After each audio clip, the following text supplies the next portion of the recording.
Let's talk a little fantasy football. Now, before I get to my Week 9 waiver wire targets, let's highlight somebody I suggested to pick up in Week 8, and that is Greg Dulcich. Now, he didn't have a touchdown in last week's game, but 4 receptions for 87 yards and put up close to 9 fantasy points. Not bad for him. He's taken on a bigger role for this Broncos offense, and I think he's just going to continue to improve each week. But let's get to my Week 9 waiver wire targets, starting with Isaiah Pacheco. Now, the Chiefs, they have one of the most efficient offenses in the league, and they use a 3-back committee with McKinnon, Clyde Edwards-Helaire, and Pacheco here. Now, he has been a pleasant surprise so far this season and currently has the best yards per carry out of all of the running backs. Now, he's out. He got the start against the 49ers, and he's going to get the start again this week versus the Titans, so he's worth adding, I would say, in your deeper fantasy leagues. Number 4 is Josh Palmer. Now, Palmer is in line for more targets after the Chargers' Week 8 bye.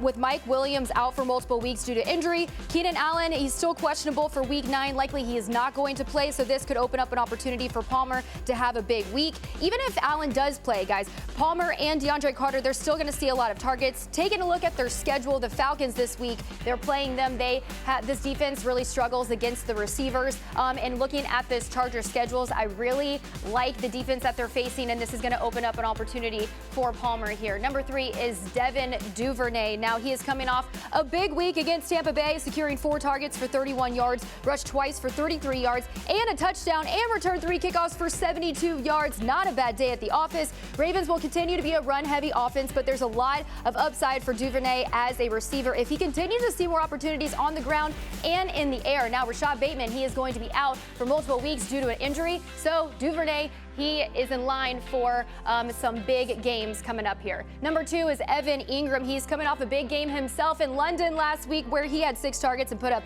15.5 fantasy points. Now, that's his 4 straight games with 6+ targets and 9+ fantasy points, not to mention topping 50 receiving yards 3 times in that span. Now, it's clear that he's gaining a bigger role on this offense, and I like this matchup this week against the Raiders.